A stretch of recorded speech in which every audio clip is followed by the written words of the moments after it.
Good morning, and welcome to Financial Conversations with Brian. Got my cup of coffee this morning. Kind of relaxed, laid back. Today I want to talk about something that Donald Trump really wants to put into place, and that's the no tax on Social Security. So this is something that will affect everybody, and I thought it would be a topic to share with you guys today and some of the information that I found out about it. And anyway, let's dive right into it. Before we do, if you've not subscribed to this channel, please do, and hit the like button if you like this kind of video. All right, here we go. The old whiteboard. All right, Donald Trump wants no taxes on Social Security. It looks like there's a glare there. Okay. Anyway, today almost 50% pay federal tax on Social Security benefits. Half do, half don't. Very interesting. From 1935 to 1983, there was no tax on Social Security at all. Social Security went into effect in 1935, and for that long time period, there was no tax on Social Security. Okay, this is where it gets interesting. In 1984, only about 10% were taxed on their Social Security because they came out with a thing called provisional income. And this provisional income meant that you weren't taxed on your first $25,000 if you were single, or $32,000 if you were married.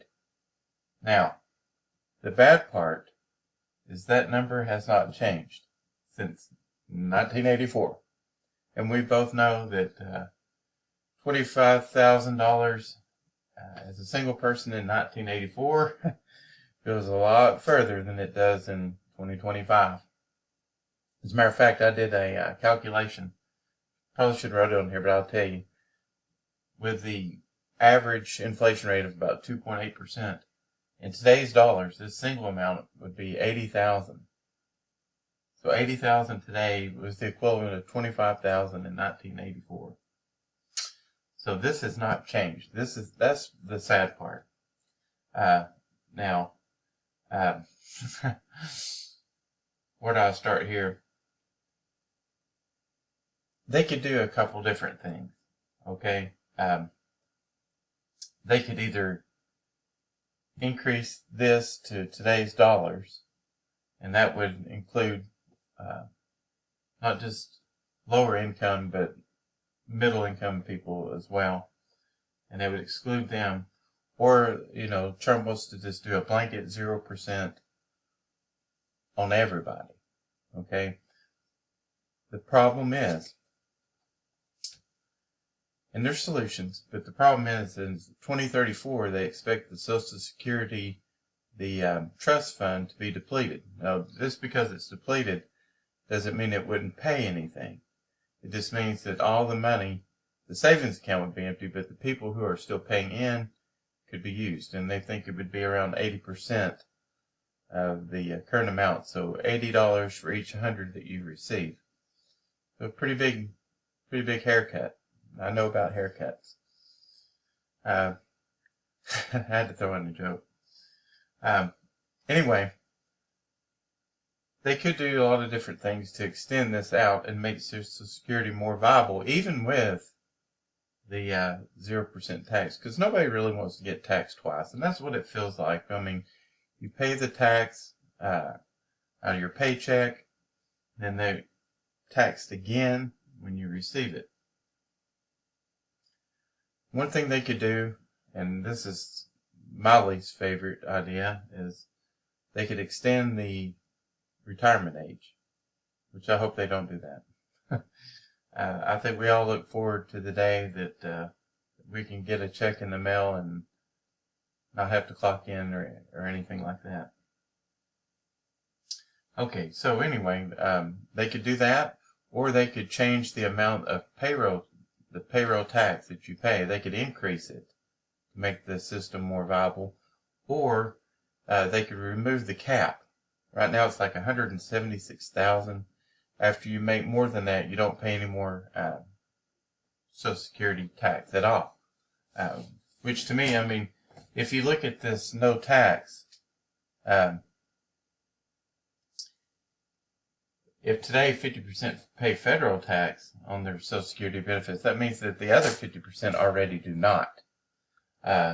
Which means the people that are low income that today are making around this amount, they don't pay any federal income tax at all anyway on their Social Security. So a no tax on Social Security, really half the people are not going to benefit and half will. The half that will benefit will be your middle and higher income folks. They'll benefit the most, because down here on the low end, you're not paying it anyway.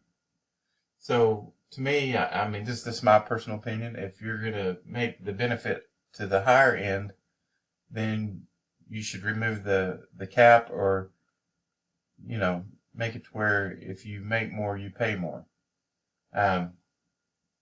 Because you're the one that's actually receiving more of the benefit anyway. That's just my opinion.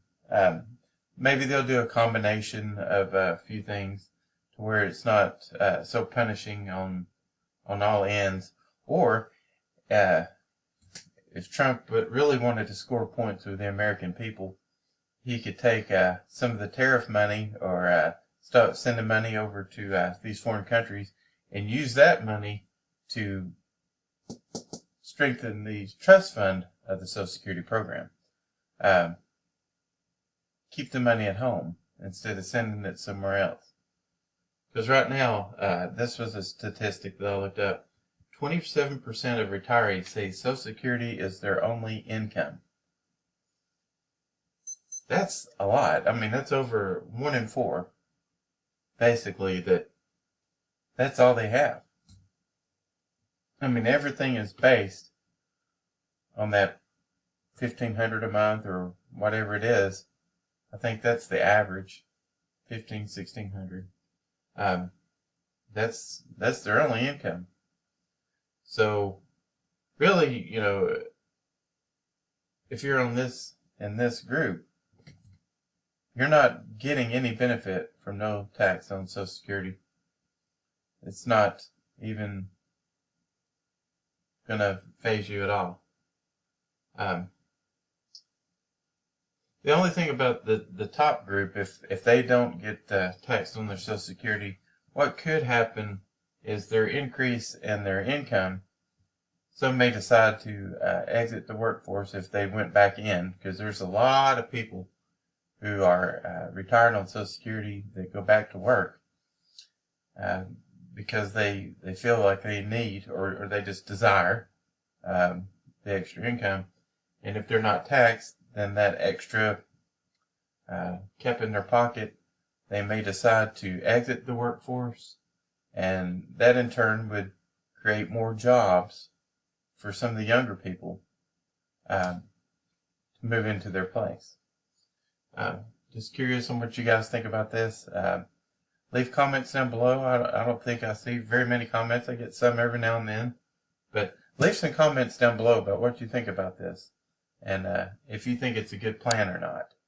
Do you think they should just increase the provisional income to include more like middle class, like take it up to 80,000 single and maybe over 100,000 for married?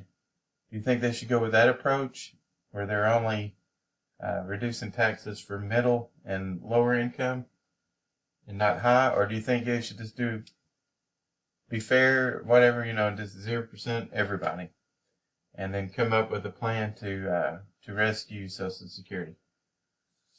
Thanks for checking in today. Like I said, I just wanted to have a video here a little more relaxed